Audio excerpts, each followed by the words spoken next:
मणिपुर में हालात तनावपूर्ण बने हुए हैं, लेकिन ऐसा क्या हुआ है कि ये राज्य आज हिंसा की आग में जल रहा है। इसलिए जरूरी है कि हम यहाँ पीछे मुड़कर इन हिंसा की वजहों की पड़ताल करें। All tribal student union Manipur ने 3 मई को एक रैली का आयोजन किया था। रैली अप्रैल में आए मणिपुर उच्च न्यायालय के उस आदेश के खिलाफ थी जिसमें राज्य सरकार को ये कहा गया था कि वो मैतेई समुदाय को अनुसूचित जनजाति का दर्जा देने पर विचार करे। लेकिन अदालत के इस फैसले पर विरोध क्यों हुआ? मणिपुर राज्य पहाड़ी और घाटी इलाकों में बटा हुआ है। पहाड़ी इलाकों में नागा, कुकी और मिजो जनजाति की संख्या ज्यादा है, वहीं घाटी में मैतेई आबादी ज्यादा है।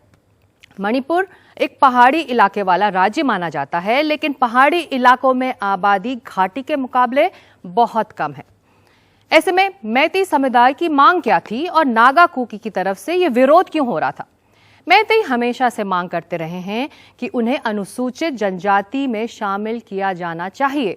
वहीं नागा और कुकी समुदाय को लगता है कि अगर ऐसा हुआ तो उनका हक छिन जाएगा, क्योंकि राज्य में 50% से ज्यादा आबादी मैतेई लोगों की ही है। मैतेई राज्य में राजनीतिक तौर और आर्थिक तौर पर बहुत ज्यादा ताकतवर हैं।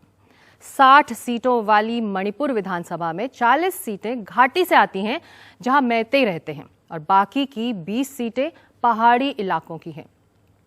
नागा कुकी समुदाय को लगता है कि अगर मैतेई को अनुसूचित जाति का दर्जा मिल जाता है तो राज्य में जमीन के अधिकारों को लेकर संघर्ष बढ़ जाएगा और बहुसंख्यक मैतेई समुदाय का इसको फायदा मिलेगा।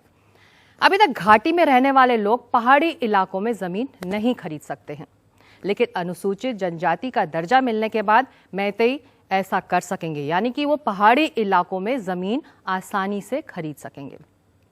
वैसे राज्य सरकार के कुछ दूसरे फैसलों का भी विरोध हो रहा है, जिसकी वजह से ये सभी समुदाय आमने सामने इस वक्त हिंसक हो चुके हैं। राज्य सरकार का मानना है कि म्यांमार से सीमा पार कर प्रवासी गैर कानूनी तौर पर आकर मणिपुर के जंगलों में बस रहे हैं। सरकारी जमीन, सुरक्षित जंगलों पर भी कब्जे हो रहे हैं। इसे रोकने के लिए सरकारी जमीन और जंगल से कब्जा खाली करवाया गया। कुकी समुदाय सरकार के इस फैसले का भी विरोध कर रहा है। कुकी समुदाय ने इन कदमों को अपने ऊपर हमला माना है, क्योंकि म्यांमार के शरणार्थियों और कुकी वंशावली का एक साझा इतिहास रहा है। वहीं दूसरी तरफ राज्य सरकार ने ड्रग माफिया पर भी लगाम कसने के लिए कई फैसले लिए हैं।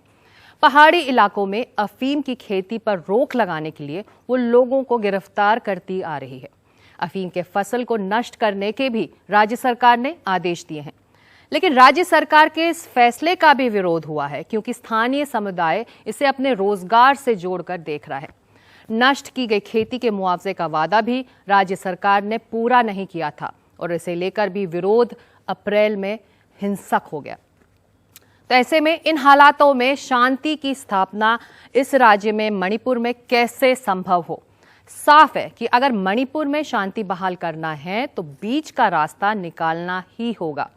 मैतेई बहुल राज्य में राज्य सरकार को यह भरोसा देना होगा कि वो हर फैसले में नागा, कुकी और मिजो समुदाय के साथ भी खड़ी है।